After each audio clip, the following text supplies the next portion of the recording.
Assalamualaikum warahmatullahi wabarakatuh.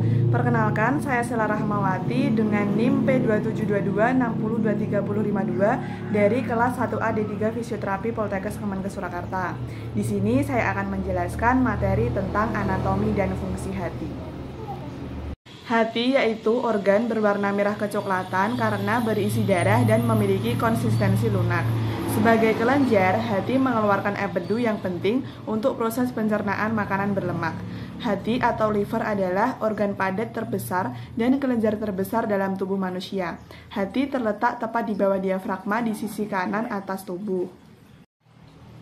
Anatomi hati memiliki 4 lobus, yaitu lobus kanan adalah bagian terbesar di hati dengan ukuran 5-6 kali lebih besar daripada lobus kiri. Kemudian lobus kiri adalah bagian hati yang berbentuk lebih runcing dan kecil daripada lobus kanan, terpisah oleh ligamen falciform. Lalu lobus caudatus memiliki ukuran lebih kecil dibanding lobus kanan dan kiri. Letaknya memanjang dari sisi belakang lobus kanan dan membungkus pembuluh darah balik utama. Lalu lobus kuadrat berada lebih rendah dan terletak dari sisi belakang lobus kanan hingga membungkus kantong empedu. Lalu terdapat ligamen, jaringan ikat pemisah atau ligamen. Hati terbungkus oleh lapisan jaringan ikat yang disebut kapsul glison. Jaringan ikat pada hati kemudian berkembang menjadi beberapa jenis ligamen dengan fungsi sebagai pembatas antara satu lobus dengan lobus lainnya. Ligamen yang terdapat pada organ hati. Yang pertama ada falciform ligamen. Jaringan berbentuk sabit ini menempel pada bagian depan hati dan secara alamiah memisahkan lobus kanan dan kiri. Yang kedua ada coronary ligamen. Jaringan ini menempel pada bagian atas hingga bawah hati yang berbatasan dengan diafragma hingga membentuk segitiga. Yang ketiga ada triangular ligamen. Jaringan ini terbagi menjadi ligamen kanan yang membelah lobus kanan hati serta ligamen kiri yang membelah lobus kiri hati. Yang keempat ada lesser omentum. Jaringan ini menempel pada bagian bawah hati yang berbatasan dengan lambung dan usus besar. Lalu terdapat saluran empedu. Saluran empedu merupakan saluran penghubung hati dan kantong empedu, yaitu tempat penyimpanan empedu. Empedu adalah zat yang diproduksi tubuh untuk membantu mencerna lemak dan akan disimpan di dalam kantong empedu. Selanjutnya ada pembuluh darah. Suplai darah dari hati memiliki sistem vena portal hepatik. Hati menyimpan sekitar 473 ml darah setiap waktu. Jumlah ini kira-kira setara dengan 13% persediaan darah dalam tubuh.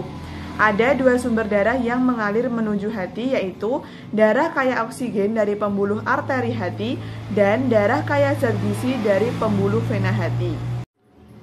Lalu ada lobulus. Sel hati merupakan bagian hati yang berbentuk heksagonal dan dikenal dengan nama lobulus. Setiap lobulus hati terdiri dari pembuluh darah pusat yang dikelilingi oleh 6 pembuluh darah vena hepatik dan 6 arteri hepatik. Pembuluh darah ini dihubungkan oleh banyak saluran pembuluh darah kecil yang berliku-liku atau biasa disebut sinusoid. Selanjutnya, saya akan menjelaskan tentang fungsi hati. Hati memiliki banyak fungsi, diantaranya 1. Menghancurkan sel darah merah. Fungsi hati menghancurkan sel darah merah yang sudah tua. Proses ini membuat feses berwarna coklat. Namun, jika feses ini berwarna pucat atau warna urin menjadi lebih gelap, bisa menjadi tanda ada masalah pada organ hati. Yang kedua, membersihkan darah. Fungsi hati lainnya adalah membersihkan darah dari senyawa berbahaya, seperti berasal dari obat-obatan, alkohol, hingga racun. Yang ketiga, memproduksi protein. Hati juga bertanggung jawab untuk memproduksi protein, seperti albumin yang berfungsi menjaga cairan dalam sistem sirkulasi tubuh.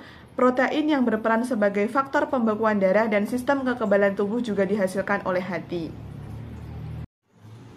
Yang keempat, ada metabolisme protein. Hati membantu metabolisme protein dengan mengubah amonia menjadi urea yang dikeluarkan bersama urin oleh ginjal.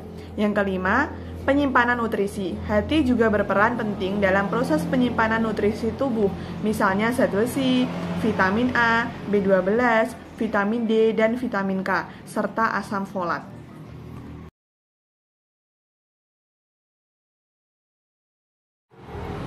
Sekian penjelasan materi tentang anatomi dan fungsi hati dari saya. Semoga bermanfaat. Wassalamualaikum warahmatullahi wabarakatuh.